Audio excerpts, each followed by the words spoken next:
Steve Merrill, WagerTalk.com, back with a big game breakdown for your late night TNT matchup tonight on Thursday at 10 o'clock Eastern, Nuggets and Lakers. And this is one of the better games of the week, probably one of the better games of the month, but not even the best game where they're going to face each other this season. The reason I say that because if we fast forward to about 3.5 weeks from now, on March 2nd, they meet again. And right now, sportsbooks have the odds on when LeBron will hit 40,000 points, and the odds-on favorite at 3-1 is this game on March 2nd, the next time they play. So just something to keep an eye on. But it does look like they'll be playing tonight against LeBron and Anthony Davis. As always, they're both listed as questionable. That's just a kind of a set it and forget it on the injury report this season. But I do expect them both to be in the lineup. If you check the current prop market, you'll see Anthony Davis at 23.5 points, juiced to the over. LeBron at 25.5. Jokic, though, is the guy I want to talk about here, 27.5. And he had a triple-double when these teams played earlier this season at the beginning of the year, back on October 24th. The Nuggets won that game at home, 119-107, won by 10. And Jokic had a huge monster game, as he often does, with 29 points, 13 rebounds, 11 assists. Caldwell Pope had 20 points in that game, but he is listed as questionable tonight with a hamstring tightness. So keep an eye on that. He might not go, and that could be a little bit of a difference in this game. But I still lean towards the Nuggets regardless for a couple reasons. First of all, they're rested. And this past Sunday night, normally I wouldn't be watching the Nuggets play the Blazers on Sunday night, but that's what I do. I chime into games occasionally to get some info, and I actually found some info in that game.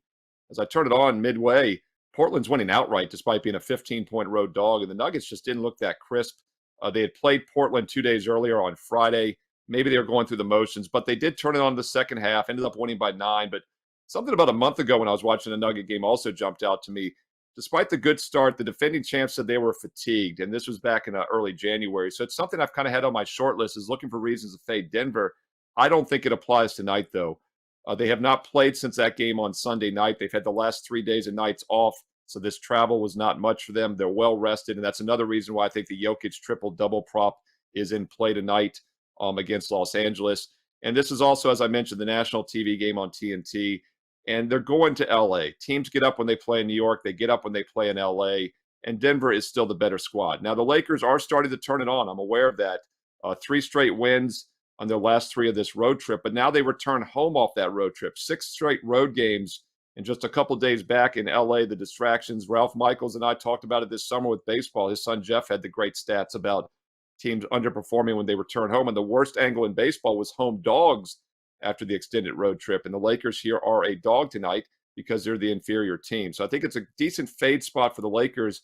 And keep in mind, their win against the Celtics as a 15-point dog was without AD and LeBron 3 games back. Just shows once again the amazing phenomenon when teams are shorthanded, how they overperform in the NBA. And yes, they did beat the red-hot Knicks and then the bad Hornets. This is a huge step up in class still against the defending world champs. Denver is rested. It's a focus spot, and I think it's a short number. I would look to lay the 3.5 in this game between the Nuggets and Lakers tonight. Totals around 229.5, 230. Maybe it has a playoff atmosphere, but I think the side selection is the best play tonight. And don't forget, I've got 2 strong college basketball best bets tonight, along with a bonus free NBA play on my page right now. Steve Merrill, WagerTalk.com.